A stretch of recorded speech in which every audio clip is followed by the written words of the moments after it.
বন্ধুরা, কেমন আছো সবাই? আজকের recipe try baby chilli corn. দুর্দান্ত রেসিপি, একবার সবাই দেখে নাও।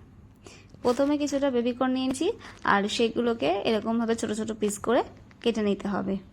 কেটে তারপরে ভালো করে জল দিয়ে ধুয়ে সেগুলোকে এবার একটু গরম জলে সেদ্ধ করে নিতে হবে কিছুক্ষণের জন্য, যতক্ষণ ওটার কালারটা চেঞ্জ হচ্ছে একটু সেদ্ধ করে নেওয়াই ভালো। এবার করতে হবে পৃথিবীর সব থেকে কঠিনতম কাজটি, রসুন ছাড়ানো। সব থেকে বিরক্তিকর আর কঠিনতম কাজ, যাই হোক তবুও করতে হবে, কারণ আজকে মা নেই, আমাকেই করতে হবে। রসুনগুলো ছাড়ানো হয়ে গেছে, সেগুলোকেও ছোট ছোট করে কেটে নিতে হবে।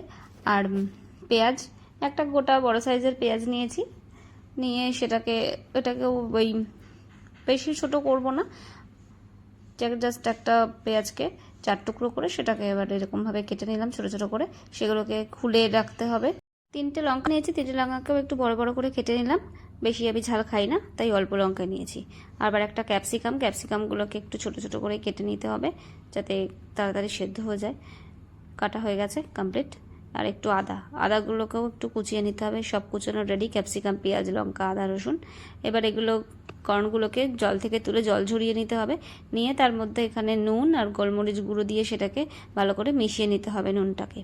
এবার তার মধ্যে দিলাম আদা বাটা, একটু রসুন বাটা, আর একটু অল্প লঙ্কা বাটা, আর একটু কর্নফ্লাওয়ার। যেহেতু ড্রাই হবে সেহেতু এর মধ্যে কোনো জল দেওয়ার দরকার নেই। আর লঙ্কার গুঁড়ো দিয়ে সেগুলোকে সব ভালো করে মিশিয়ে একটা কোডিং হয়ে গেলো হালকা করে। এবার কড়াতে তেল গরম করে তার মধ্যে ভালো করে কর্নগুলো ভেজে লাল লাল করে ভেজে তুলে নিতে হবে। এবার আর একটা প্যানে তেল গরম করে তার মধ্যে এবার ওই আদা কুচি, রসুন কুচি, তারপরে কেটে রাখা পেঁয়াজগুলো আর ক্যাপসিকাম সব দিয়ে ভালো করে একটু একটু ফ্রাই করে নিতে হবে। লাল লাল হয়ে আসলেই, যাতে পুড়ে না যায় সেটাও দেখতে হবে। আমার একটু হালকা পুড়ে গেছিলো, কিছু করার ছিল না। যাই হোক, এবার তার মধ্যে দিয়ে দিলাম একটু ভিনিগার, অল্পই ভিনিগার দিতে হবে।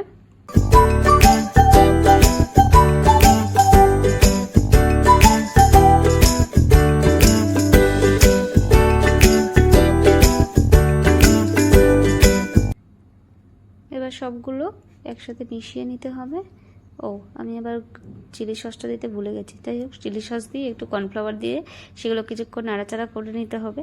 তারপরে কর্নগুলো দিয়ে সেগুলো ভালো করে মিশিয়ে নিতে হবে। রেডি হয়ে গেল বেবি চিলি কর্ন।